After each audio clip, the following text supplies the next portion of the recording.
الحمد لله الذي هدانا سواء الطريق وجعلنا التوفيق خير رفيق فاعوذ بالله من الشيطان الرجيم بسم الله الرحمن الرحيم وقضى ربك ألا تعبدوا إلا إياه وبالوالدين إحسانا إما يبلغن عندك الكبر أحدهما أو كلاهما فقل لهما أف ولا تنهرهما وقل لهما قولا كريما. حضرات آئیے کچھ سننے اور سنانے سے قبل درود پاک پڑھ لیا جائے. اللہم صلی علی سیدنا و مولانا محمد بارک وسلم الصلاۃ والسلام علیک یا رسول اللہ صلی اللہ تعالی علیہ وسلم. میں نے ابھی کلام پاک کی جو آیت پڑھی ہے اس کا مطلب یہ ہے کہ اللہ کے سوا کسی کی عبادت نہ کرو اور ماں باپ کے ساتھ اچھا سلوک کرو. اگر والدین میں کوئی ایک یا دونوں بڑھاپے کو پہنچ جائے تو انہیں اوف تک نہ کہو بلکہ ان کے ساتھ عزت سے بات کیا کرو. اب اس آیت کا انگریزی ترجمہ ملاحظہ فرمائیں. Your Lord has ordered you to worship none except Him and to be good to your parents. If either or both of them attain old age, fall on you, you do not say with words of respect. ایک مدت تک میری ماں نہیں سوئی تابش.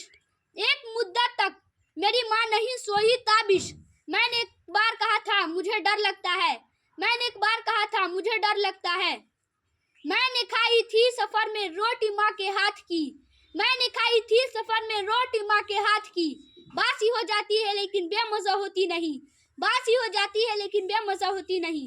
حضرات آج کا ماحول اتنا خراب ہو چکا ہے کہ بیٹا اگر کسی منصب پر فائز ہو جائے یا کسی بزنس میں کامیاب ہو جائے تو ماں باپ کو حقارت کی نظر سے دیکھتا ہے. آصر رضا ایسے لوگوں کو پیغام دے رہا ہے کہ سنو، ڈاکٹر اقبال جیسے فلسفی نے کہا تھا یہ کامیابیاں یہ عزت یہ نام تم سے ہے. یہ کامیابیاں یہ عزت یہ نام تم سے ہے. خدا نے جو بھی دیا مقام تم سے ہے. خدا نے جو بھی دیا مقام تم سے ہے. اے لوگو، اگر تمہارے سینے میں دل ہے اور اس دل میں ذرہ برابر بھی احساس ہے تو ڈاکٹر صاحب کا قول سنو. تمہارے دم سے ہے میرے لہو میں کھلتے گلاب. تمہارے دم سے ہے میرے لہو میں کھلتے گلاب. میرے وجود کا سارا نظام تم سے ہے. میرے وجود کا سارا نظام تم سے ہے. ذرا سوچو، جب تم ماں کے شکم میں تھے تو ایک ایک قطرہ لہو سے ماں نے تمہاری سینچائی کیا اور جب دنیا میں آئے تو انہی لہو کو دودھ کی شکل میں ماں نے تمہارے سینے میں اتارا. سنو، باپ نے تپتے ہوئے دھوپ میں تمہاری پرورش کے لیے جو پسینہ بہایا اس ایک قطرہ پسینہ کا زندگی بھر حق ادا نہیں کر سکتے. اگر آپ چاہتے ہیں زندگی کے ہر شعبے میں کامیابی حاصل کریں، نوجوانوں اگر آپ چاہتے ہیں ایک کامیاب بزنس مین بن کر دنیا میں کامیابی حاصل کریں، اگر ہم چاہتے ہیں بڑے بڑے کمپٹیشن ایگزام میں کامیابی حاصل کریں تو ادھر ادھر بھٹکنے کی ضرورت نہیں. ماں باپ کے قدموں کو جا کر چوم لو. اگر ماں نے اپنا آنچل تمہاری سر پر رکھ دیا اور باپ نے اپنا دست شفقت تمہاری اوپر رکھ دیا تو قسم خدا کی کامیابی تمہارے قدموں کو چومنے لگے گی اور تم اوج ثریا پر پہنچ جاؤ گے. ڈاکٹر اقبال نے یہی فکر دیا تھا. کہاں بساتے جہاں اور میں کم سنو ناداں. کہاں بساتے جہاں اور میں کم سنو ناداں. یہ میری جیت کا سب اہتمام تم سے ہے. یہ میری جیت کا سب اہتمام تم سے ہے. جہاں جہاں ہے میری دشمنی سبب میں ہوں.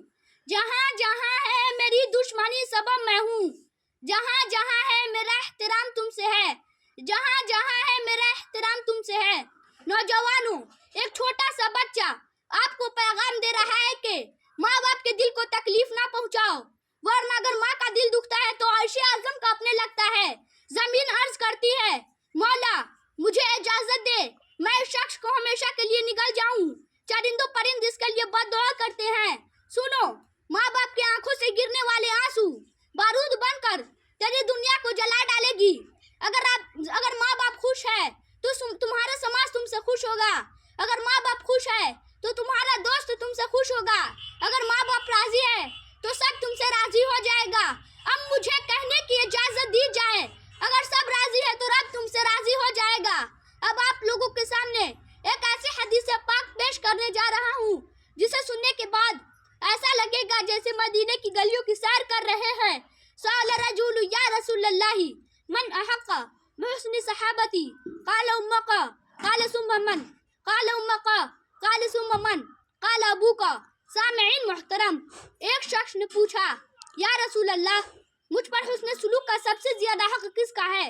فرمایا تیری ماں کا۔ اس نے پوچھا پھر کون؟ فرمایا تیری ماں کا۔ اس نے پوچھا کون؟ فرمایا تیرا باپ۔ اب میں اس اسٹیج سے آفاقی پیغام دے رہا ہوں کہ اس حدیث میں ماں کا رتبہ باپ سے 3 گنا بلند ہے۔ اب اس چھوٹے سے بچے کی حوصلہ افزائی کے لیے اس چینل کو سبسکرائب کر دیجئے اور اپنے ماں کے نام پر اس ویڈیو کو زیادہ سے زیادہ شیئر کریں۔